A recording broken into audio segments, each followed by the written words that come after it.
Hello and welcome to Saving Lives in Slow Motion. Today, I'd like you to try a guided meditation.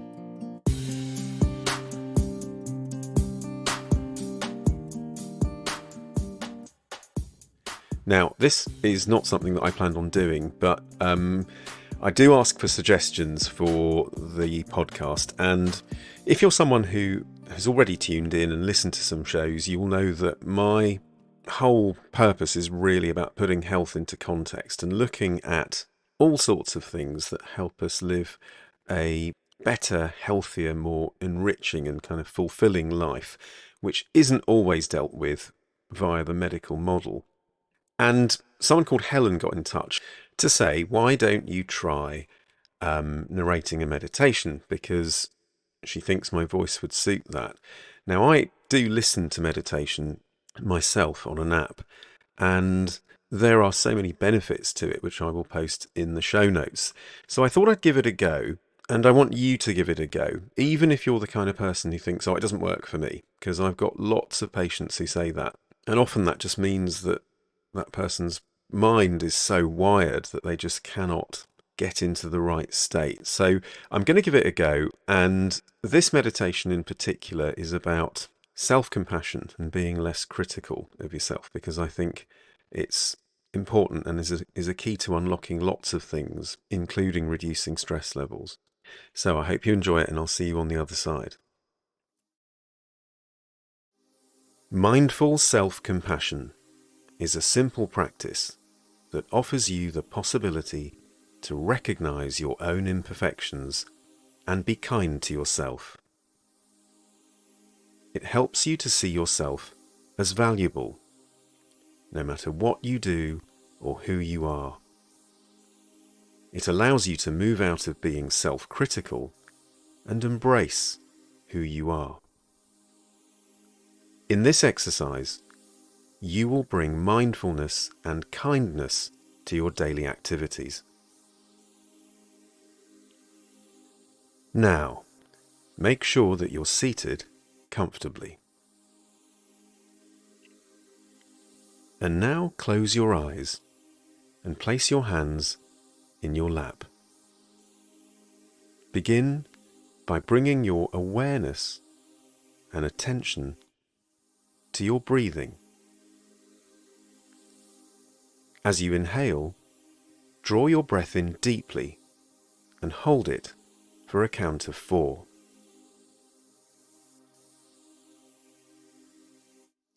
And then release the breath and expand your awareness. Bring your awareness to the top of your head and slowly soften the muscles in your forehead.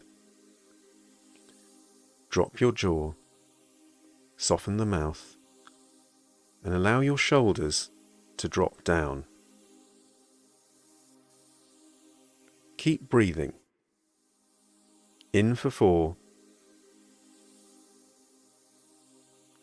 and then out, nice and slowly. Bring your awareness to your arms and shoulders, noticing if you're tense or relaxed. Now bring awareness to your neck, your upper back, mid-back, lower back, buttocks, legs, and feet. Where is your attention going? What are you noticing? Are you focused on some areas and not others? What does it feel like to be present? How does your body feel in this moment?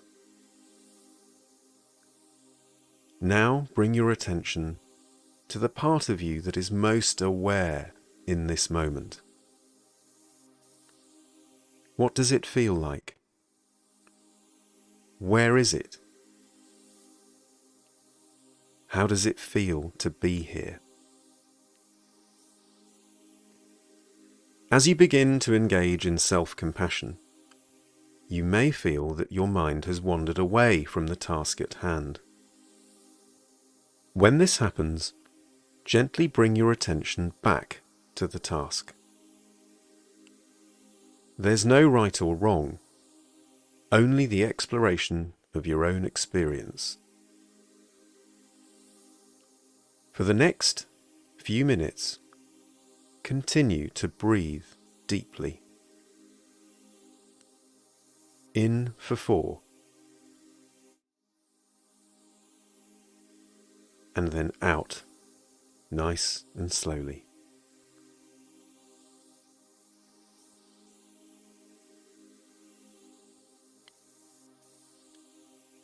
After a while, slowly begin to shift your awareness to the outside world.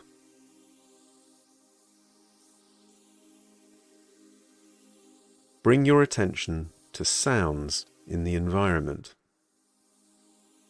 and the sensations of objects around you.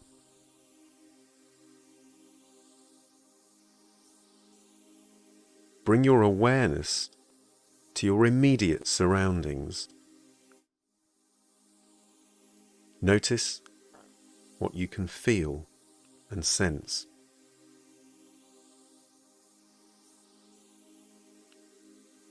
Feel the energy moving in the body and notice the thoughts in your mind. Be with these feelings and thoughts without judgment. What do you notice? Can you find words to describe these feelings and thoughts? Do you notice any patterns in your thinking?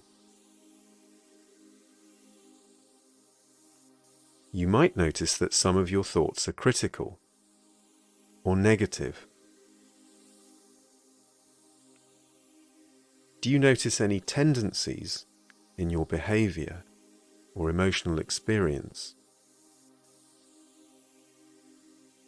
Do you ever tend to judge yourself harshly? Can you be more accepting of yourself? Notice your feelings, your thoughts, and your behaviors. What do you notice? Does your body feel tense or heavy? Do you have a desire to sleep? Notice if your mind is still.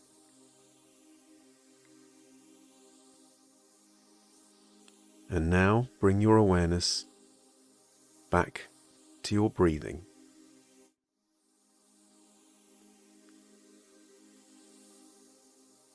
And as we come out, counting backwards, 5, 4, 3, 2, 1, and open your eyes and feel alert, present, and alive.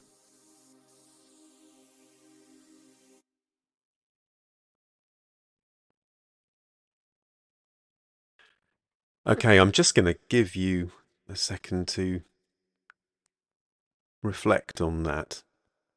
I don't know how that was for you, and I'd love to hear your feedback. Some of you might just think it was a load of nonsense. Some people might have been in another world. Meditation works well for me. And I've said this before in other episodes. I do something called a 1-minute recharge twice a day. I was telling someone about this recently and they found it ridiculous. And they go, what do you actually do for a minute? And I do it when I get to work in the car, and I do it when I pull up in the drive at the end of a long day. And it's almost like setting myself up for what follows. So as soon as I walk into work, I'm normally hit with a load of problems to solve. And when I come home, often there's lots going on, there's lots of activity, everyone wants to tell you what's happened that day. And just so that I'm primed and in the right mental state, I find those 2 minutes a day really useful.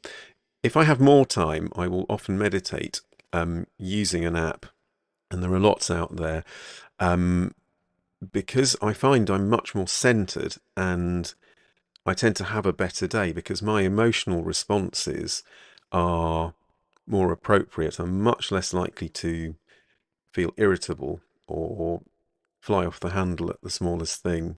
But also, most importantly, I'm much more likely to be compassionate, not just to others, but also to myself. And any of you who've been to any of the courses that I run, and they've changed a bit over the years, but we have a Prescribing Lifestyle Medicine live day. I normally start with like a 2-minute meditation, just because everyone's rushed there and I want people to be in the room and centered. It's much shorter than what I just did here.